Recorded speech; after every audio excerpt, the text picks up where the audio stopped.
नमस्कार, आप देख रहे हैं नेक्स्ट नई आवाज। मैं हूं आपके साथ सिराज। नीतीश कुमार ने जो है गठबंधन से रिश्ता जो है वो तोड़ दिया है। अब बड़ा सवाल यह है कि इंडिया गठबंधन का भविष्य क्या होगा। क्या लोकसभा चुनाव से पहले इंडिया गठबंधन का वजूद है वो खत्म हो जाएगा?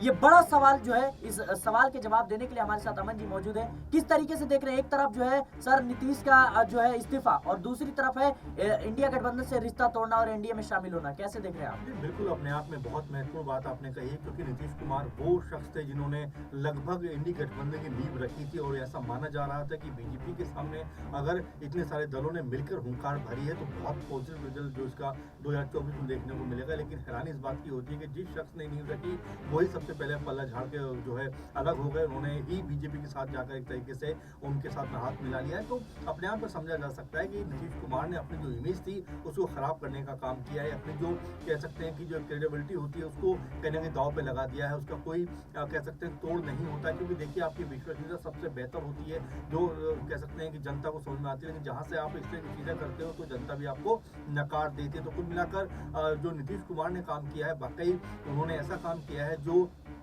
कह सकते हैं कि राजनीतिक लिहाज से सिर्फ मौका परस्ती की जो राजनीति होती है, किस तरह सत्ता में बने रहना है। क्या इंडिया गठबंधन के लिए एक झटका हो सकता है? ये बहुत बड़ा झटका है। देखिए वास्तव में इसमें कोई दो राय नहीं है, लेकिन फिर भी इसके बावजूद देखिए जो खड़गे ने बात कही है कि लोगों का आना जाना लगा रहता है, आया राम गया राम, कोई बड़ी बात नहीं है। सबसे बड़ी बात सर कि उन्होंने कहा कि मुझे पता था कि ये पहले से ही पलटी मारेंगे। बिल्कुल, और देखिए यहाँ पर अगर उनको जो चीजें जिस तरह से हुई हैं वो अपने आप में ये बता रही है कि नीतीश कुमार ने जो है खुद को इस तरह से प्रोजेक्ट कर दिया है कि उनके ऊपर विश्वास अब कोई भी शायद करेगा। कि बीजेपी जो भले ही बीजेपी उनके भरोसा तो दिखा रही है, लेकिन ये भरोसा बहुत लंबे समय तक मुझे लगता है राज कायम रहने वाला नहीं है। जी बिल्कुल, कहीं ना कहीं इस बात को जो है बीजेपी बखूबी समझती है। यही वो वजह है कि बीजेपी भी इस बार लगातार सतर्क है और बीजेपी की ओर से लगातार यह दबाव डाला जा रहा है कि उन्हें गृह मंत्रालय जो है दिया जाए।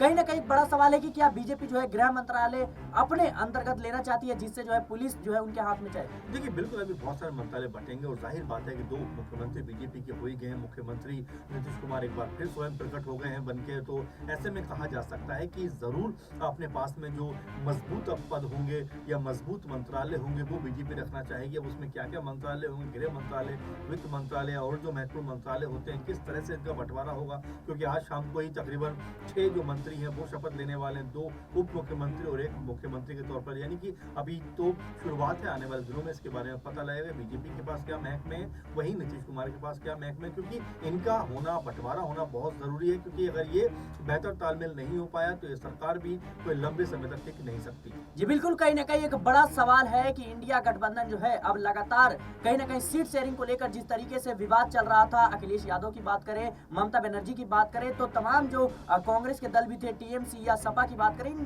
पार्टियों में जो है कहीं ना कहीं असमंजस का माहौल था, एक शीत युद्ध जैसा माहौल है। लेकिन इसी बीच जिन्होंने इंडिया गठबंधन की नींव रखी, अब उन्होंने ही जो है साथ छोड़ दिया है। ऐसे में लोकसभा चुनाव से पहले एक बड़ा झटका है। अब आने वाले दिनों में देखेंगे कि क्या आरजेडी जो है बिहार में कोई नया रंग ला पाती है, क्या लालू यादव अपना कमाल दिखा पाते हैं, एक बड़ा सवाल रहेगा। फिलहाल के लिए इस खास पेशकश में इतना ही। देश और दुनिया की तमाम खबरों के लिए बने रहे नेक्स्ट 9 आवाज के साथ।